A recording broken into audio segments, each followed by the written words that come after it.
ఇంకొక క్వశ్చన్ అడగండి. అడగండి. వైఎస్ఆర్సీపీ పార్టీ శివరాజు గారు సీరియస్ అవుతున్నారు. నుంచి 9 మంది ఎమ్మెల్యేలు వేరే పార్టీలోకి వెళ్ళిపోదాం అంటున్నారు. 9 మంది కాకపోతే 11 మంది అవుతారు. 11 మంది. అన్న ఒకడే ఉంటాడు. అన్నకు తోడుగా నేను, నాకు తోడుగా అన్న. ఏమవుతుందమ్మా? రెండు ఆత్మలు మాట్లాడుకుంటాయి. అప్పుడు సందలేకి వివేకా సార్ని రాజన్ను తోడుకొచ్చుకుంటాము, మాట్లాడతాము. ఏమవుతుంది? పార్టీని నా లక్ష్యం ఏంటంటే మీరు ఎంతమంది కలిసినా సింహం సింగిల్ గానే వస్తుంది. మీరు అందరూ పక్కకు పోయినా సింహం అనేది పిల్లలు అట్నే నిలబడుతుంది. అన్నకు తోడుగా నేను ఉంటా, సింగిల్ గానే ఉంటా. అన్నకు తోడుగా నమ్మిన బంటు, అంతే. నమ్మిన బంటు. మా ఆయన నన్ను నమ్మడు, మా ఆయన నన్ను నమ్మడు. నమ్మని బంటుగానే నేను మిగిలిపోతా, కట్టప్పలాగా. అంతే.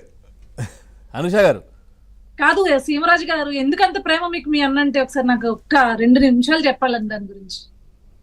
అన్న మీద ప్రేమ ఎందుకంటే మా తండ్రి లేని బిడ్డ అనేది ఒకటి, ఓకే, సినాయన్న అధికారం కోసం కదిరికి పంపించాడు అనేది ఒకటి, ఓకే, తల్లిని చెల్లిని ఈయన 16 నెలలు జైల్లో చెప్పకూడదు తిన్నటువంటి క్రమంలో సరే మేము ఏదో అడ్డం పెట్టుకొని సంపాదించాం, ఓకే, అది వేరే విషయం. కానీ మా పార్టీ అధికారంలోకి రావాలని చెప్పి అన్నకు ఒక అవకాశం ఏంటి అని చెప్పి అమ్మకు దిక్కు చెల్లెకు దిక్కు రోడ్ల బడిగా తిరిగినారు. తిరిగి పార్టీని బలోపేతం చేశారు ఈ 16 నెలల్లో. ఆ బలోపేతం చేసిన క్రమంలో ఈయన బయటకు వచ్చాడు. మళ్ళా ఈయన ఇంకా రకరకాలైనటువంటి యాక్టింగ్లు, నటన, ఒక కరుణామణి లెవెల్లో, ఆస్కార్ లెవెల్లో పర్ఫార్మెన్స్ ఇచ్చాడు మా అన్న. ప్రజలు పాపం నమ్మినారు, ఓట్లు వేశారు. ఓటు వేసినారు. 730 హామీలు ఇచ్చే పట్టుమని దాంట్లో ఒక 3 గంటలు నెరవేర్చినటువంటి ప్రభుత్వం. మరి ఏమీ చేయనప్పుడు 11 స్థానాలు గెలిచినామంటే మేము ఇంకా అన్న మీద ప్రేమ చూపించి ఇంకేం చూపించాము? ఇన్ని హామీలు ఇచ్చి ఏ ఒకటి నెరవేర్చినప్పటికీ తల్లిని చెల్లిని కూడా రోడ్ల బడిగా తిప్పినటువంటి ఘనత మాది. తెలంగాణలో వర్షం పడతా ఉన్నా కూడా ఏడిపించినాము.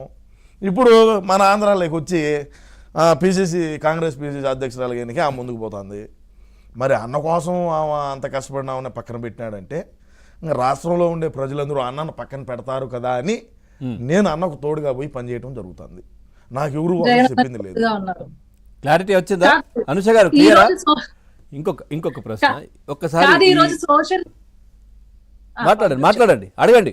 కాదు, ఈ రోజు సోషల్ మీడియాలో వైఎస్ఆర్సీపీ కాలకేయులను ప్రత్యక్షించి అరెస్టులు చేస్తా ఉన్నారు. వాళ్ళు ఏదైతే గత 5 సంవత్సరాలుగా బూతులు మాట్లాడినందుకు ప్రతి ఒక్కరి చిట్టా బయటికి తీస్తున్నారు. ఆ కాలకేయులందరినీ కూడా అరెస్ట్ చేస్తున్నారు.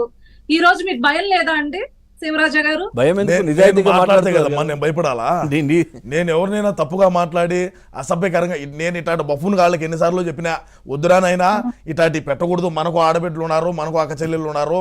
మనం ఇప్పుడు రాజకీయంగా విమర్శ చేయండి, ఇబ్బంది లేదు. ఎటువంటి నువ్వు మీ ప్రభుత్వం